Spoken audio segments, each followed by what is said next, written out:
एक बार की बात है, किसी जंगल में एक कौवा रहता था।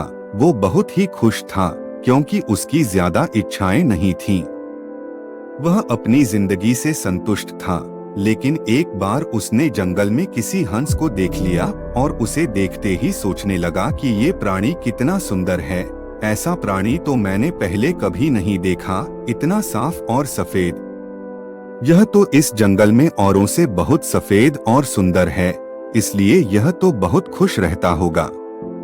कौवा हंस के पास गया और पूछा, भाई तुम इतने सुंदर हो इसलिए तुम बहुत खुश होगे। इस पर हंस ने जवाब दिया, हाँ मैं पहले बहुत खुश रहता था जब तक मैंने तोते को नहीं देखा था। उसे देखने के बाद से लगता है कि तोता धरती का सबसे सुंदर प्राणी है। हम दोनों के शरीर का तो एक ही रंग है, लेकिन तोते के शरीर पर दो दो रंग है। उसके गले में लाल रंग का घेरा और वो सुर्ख हरे रंग का था। सच में वो बेहद खूबसूरत था। अब कौवे ने सोचा कि हंस तो तोते को सबसे सुंदर बता रहा है, तो फिर उसे देखना होगा। कौवा तोते के पास गया और पूछा, भाई तुम दो दो रंग पाकर बड़े खुश होगे। इस पर तोते ने कहा, हाँ मैं तब तक खुश था जब तक मैंने मोर को नहीं देखा था।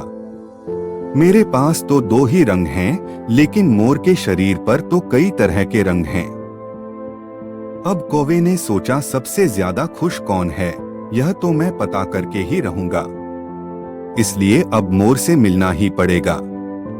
कौवे ने मोर को जंगल में ढूंढा, लेकिन उसे पूरे जंगल में एक भी मोर नहीं मिला और मोर को ढूंढते ढूंढते वह चिड़ियाघर में पहुंच गया तो देखा मोर को देखने बहुत से लोग आए हुए हैं और उसके आसपास अच्छी खासी भीड़ है।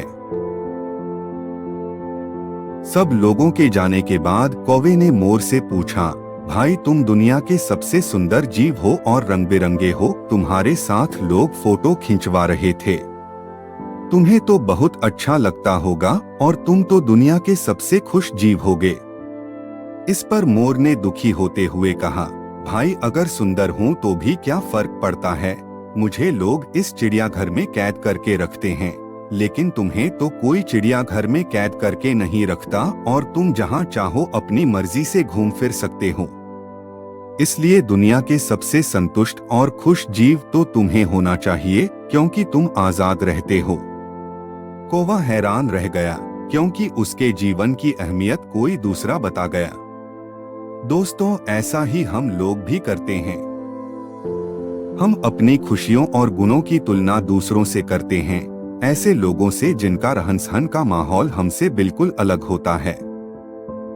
हमारी जिंदगी में बहुत सारी ऐसी चीजें होती हैं जो केवल हमारे पास हैं, लेकिन हम उसकी अहमियत समझकर खुश नहीं होते। लेकिन दूसरों की छोटी खुशी भी हमें बड़ी लगती है, जबकि हम अपनी बड़ी खुशियों को इग्नोर कर देते हैं।